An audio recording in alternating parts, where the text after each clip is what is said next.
Go out your way to discover the things you like and own it. Be proud of it. Put it on display. Like, it's cool because you said it's cool. Validate yourself. You are worthy. Like, take up space and stop dimming your light. Stop getting in your own way and talking yourself out of your potential. The only way you're going to attract the people who are meant for you is if you are truly being your authentic self.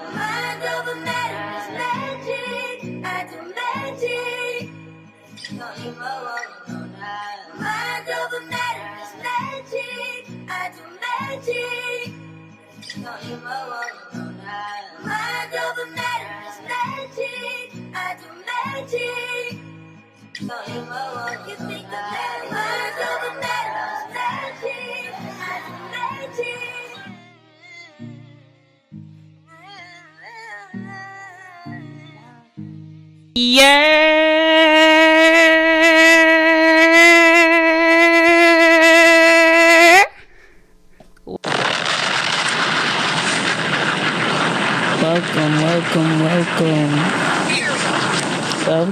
Welcome, y'all. Welcome.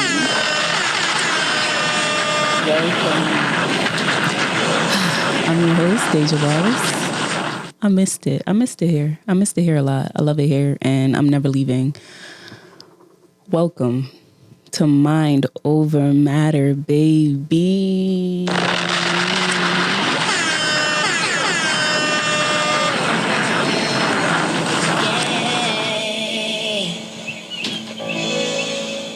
Welcome. I missed it here. Yeah.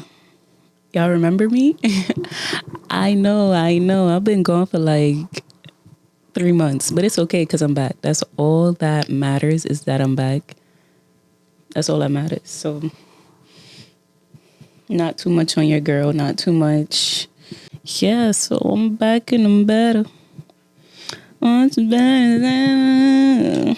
No Bryson Tiller. Miley, relax. No Bryson Tiller. Anyways, I'm not going to do too much chit chat and too much politicking. You see the setup. I didn't neglect y'all for so long not to come back, right?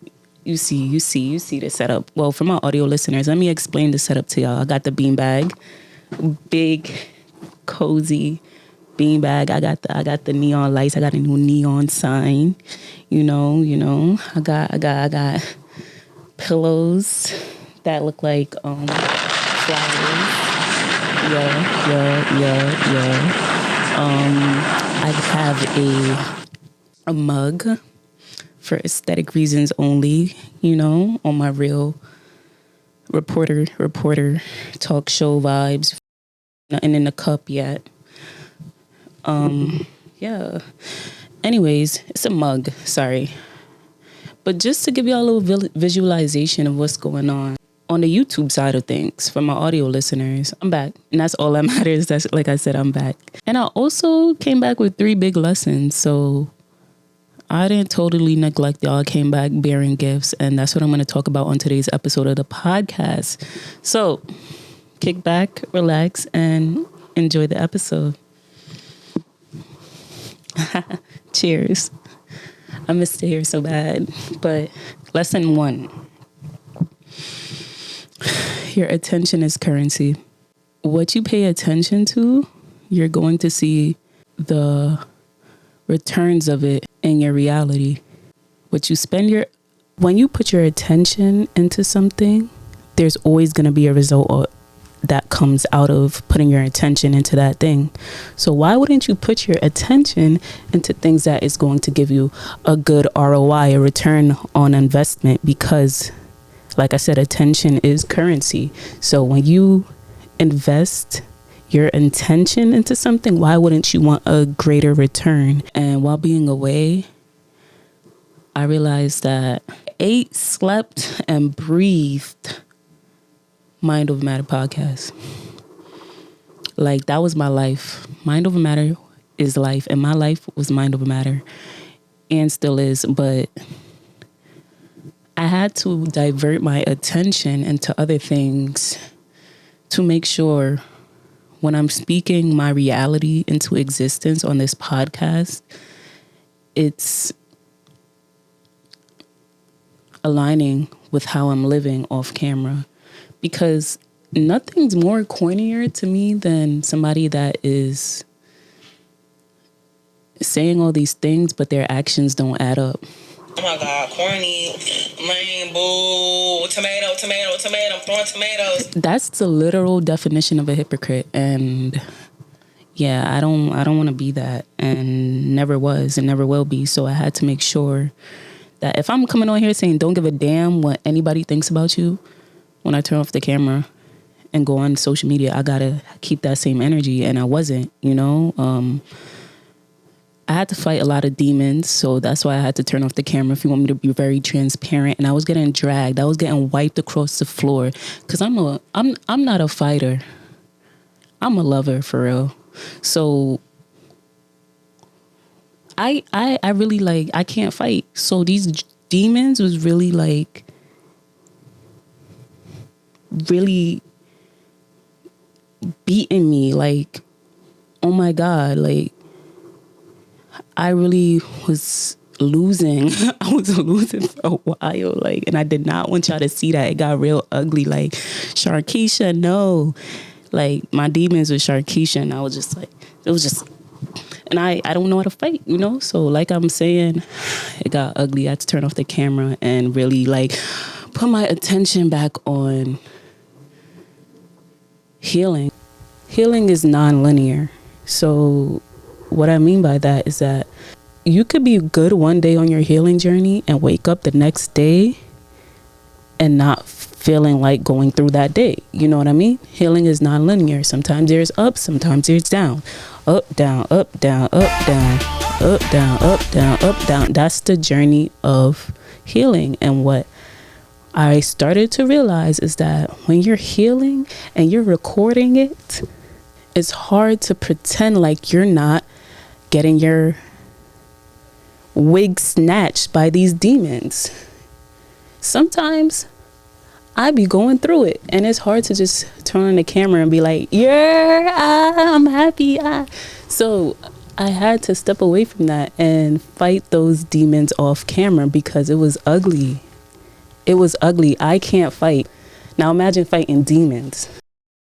I don't know how to fight, So I'm saying, it got ugly. I had to turn off the camera and really put my attention back on healing and being more intentional without constantly being perceived. That kind of leads into my second lesson, which is why it's so important to move in silence. I had to turn the cameras off. And I had to do my healing journey and go through that shadow work. And when you're going through that shadow work, it's dark. You don't have these lights, cameras, it's none of this.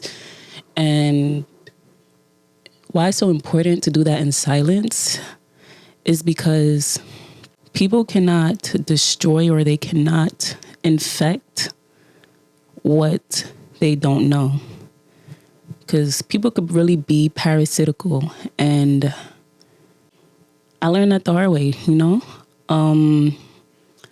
I was a part of that. I was a part of that wave of people that will be like, shh, move in silence, hashtag move in silence, but post all my moves on my stories. And I feel like that's a lot of the society nowadays. And it's crazy because I had to learn how to move in silence because I started realizing that by me yapping my mouth and telling everybody my moves and my plans, it was blocking a lot of my blessings, and it was giving them access to speak fear into my plans. It doesn't matter what somebody's title is, if they're your mother, your brother, your father, your cousin, your auntie, your uncle, your pastor, your chef, your baby moms. It's at the end of the day, it's better to just keep it to yourself. Keep your plans to yourself because you don't have to say too much. The work is going to speak for itself. And that's really what I learned. It's better to just let the work speak for itself and save your breath. And also, sometimes you just need to shut up. Like, for real. You just need to shut up.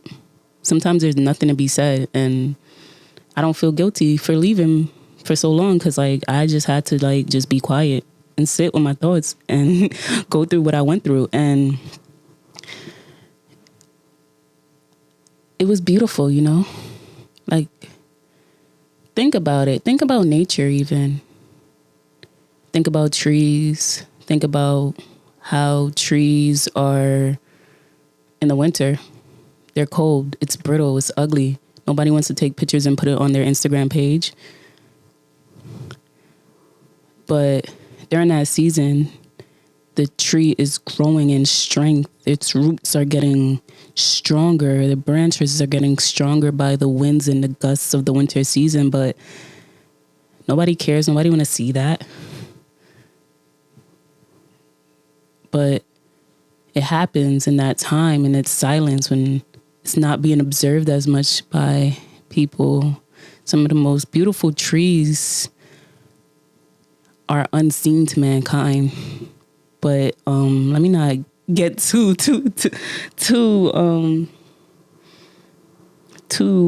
existential on y'all. But my thing is, when the spring comes, that's when all the nature baddies want to have these trees up in their IG posts, because at the end of the day, people only are in awe at the magnificence once they see the beauty. And when the trees start growing in its strength in the winter season, and it comes and pops out in the spring, and then everybody's taking pictures of the tree. The tree is so beautiful. Oh my God, the tree is so beautiful. But it's like, where were you shooting with me in the gym? You know, at the end of the day, what I'm saying, you can learn a lot from nature, especially when it comes to moving in silence. Yeah, the work speaks volumes. And another analogy I have is, think of a picture. When you are developing a picture from a camera, you have the best way to develop the picture is in the dark, under red light, under very dark lighting. And I like that analogy. Another analogy that I'm just here with the analogies today. Another analogy that comes to me is, think of like when you're growing out your hair. I've been growing out my locks for 2 years now. When you're growing out your hair, right? You don't want to share that with a bald-headed, hating Negroid. Why would you do that? Why would you share that news with somebody who doesn't even have hair on their head, you know? Because then they're going to let their insecurities project onto you like, oh no, your hair still didn't grow. Oh, your hair is still that size. Oh, your hair still didn't grow out. Oh, and all of a sudden now you thinking like, damn, my hair is not growing. I might as well just stop trying to grow it out. And that's why it's so important to like, don't even give people that accessibility to even speak that fear into your mind. And moving in silence is so underrated for that reason, because like I said, people cannot destroy what they don't know. And I'm parched, but anywho, yeah, just shut up. That's lesson 2. Shut up. Just shut up. Lesson 3. Remembering who you are. Remember who you are, and don't let this world trick you out of who you are.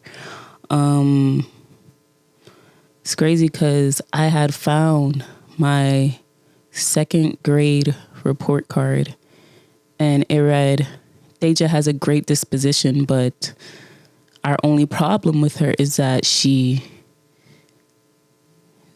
has trouble following the rules and disturbs the class.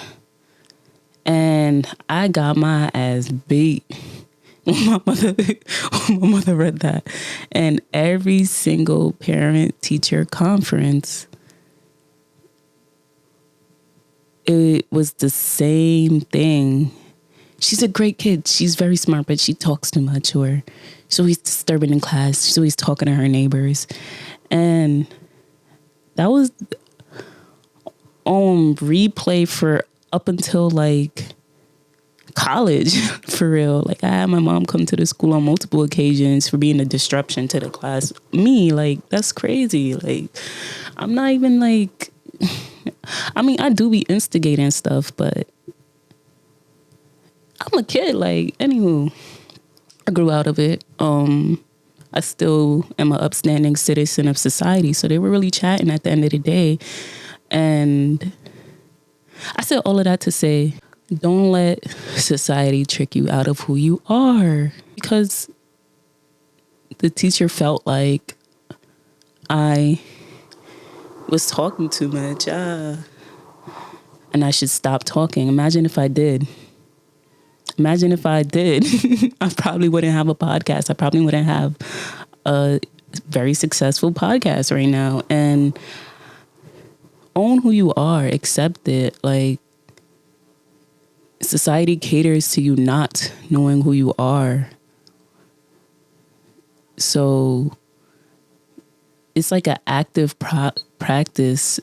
Go out your way to discover the things you like and own it. Be proud of it. Put it on display. Like, it's cool because you said it's cool. Validate yourself.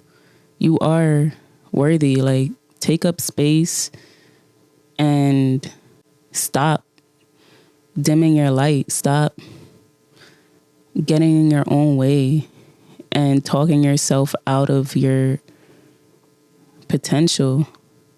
The only way you're going to attract the people who are meant for you is if you are truly being your authentic self. And it's beautiful. And that's really the 3 lessons I've learned while on my hiatus. If you took something away from the podcast, I appreciate you. Shout out to you. Like, big up yourself, big up yourself, big up yourself. Thank you for 1,000 subscribers. I'm so excited to be back. I got a lot in stores for my Over Matter podcast. And yeah, I'm happy to be back. If this resonated with you in any way, I'm glad it did. This was very nice to be back. And yeah, don't forget to tell a friend, mother, that it's mind over matter, baby. Mind over matter is magic. I do magic. Don't you mind over matter is magic. I do magic. Don't you mind over matter is magic. I do magic. Don't you think